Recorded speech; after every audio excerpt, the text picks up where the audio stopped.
ரெட்டையல ஆடணும். தமிழ்நாடு ஜெயிக்கணும்னா எடப்பாடியார் ஆடணும்.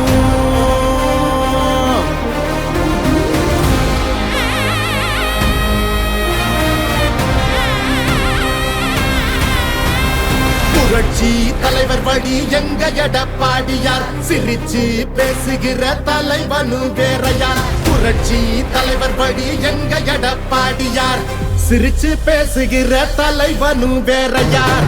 ராஜேந்திர பாலாஜியை பொறுத்த வரைக்கும் இந்த தொகுதியுடைய வளர்ச்சிக்கு பாடுபட்டவர்.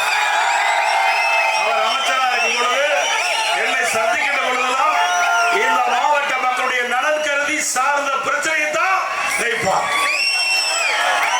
அப்படி ஒவ்வொன்றாக இந்த மக்களுடைய வளர்ச்சிக்காக, இந்த மாவட்ட மக்களுடைய திட்டங்கள் பெறுவதற்காக உழைத்தவர் சகோதரர் திரு ராஜேந்திர பாலாஜி அவர்கள்.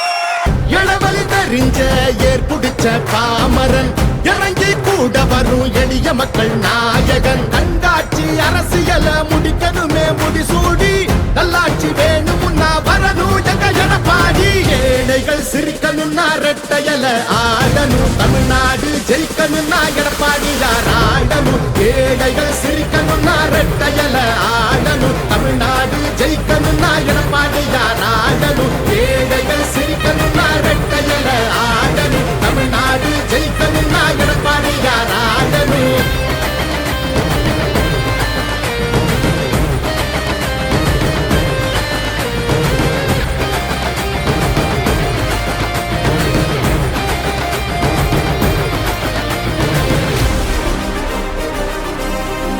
பட்டாசு தொழில் இது தமிழ்நாடு மட்டுமல்ல, இந்தியா மட்டுமல்ல, உலக புகழ் பெற்ற பகுதி சிவகாசி பகுதி. இன்னைக்கு இந்த பட்டாசு தொழிலுக்கு ஒரு நெருக்கடி வந்தது. அப்பொழுது நெருக்கடி வந்த பொழுது திரு ராஜேந்திர பாலாஜி அவர்கள் அமைச்சராக இருந்த காலகட்டத்தில் நான் முதலமைச்சர் பொழுது மத்தியிலே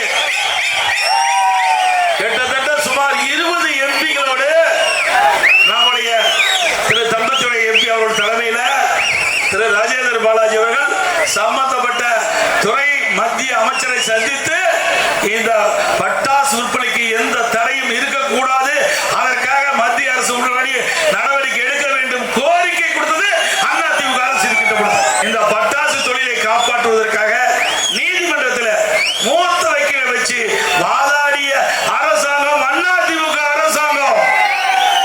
ஆக பட்டாசு தொழில், அதேபோல தீப்பெட்டி தொழில், அதேபோல அச்சகம் நிறைந்த தொழில், அவருடைய தொழில் பாதிக்காத அளவுக்கு அம்மாவுடைய அரசு நடவடிக்கை எடுக்கப்பட்டு வந்தது. மீண்டும் உங்களுடைய மகத்தான ஆதரவின் பேரில் அதிமுக ஆட்சி அமைந்தால் இந்த தொழில் பாதுகாக்கப்படும்.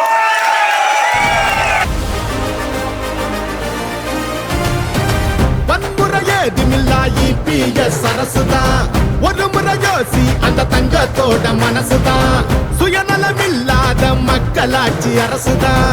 நேர்மையான இந்த அரசியலே புதுசுதான். தொத்து நோய் தடுத்து, கவிதைய மீட்டெடுத்து, செத்த பயிர் வளர்த்து, இலையேத்தம் அதை தடுத்து, அம்மாவை போல வந்து அரவணைச்சார் உறவாடி. நல்லாட்சி வேணும்னா வரணும் எங்க எடப்பாடி. ஏழைகள் சிரிக்கணும்னா ரெட்டையல ஆடணும். தமிழ்நாடு ஜெயிக்கணும்னா எடப்பாடி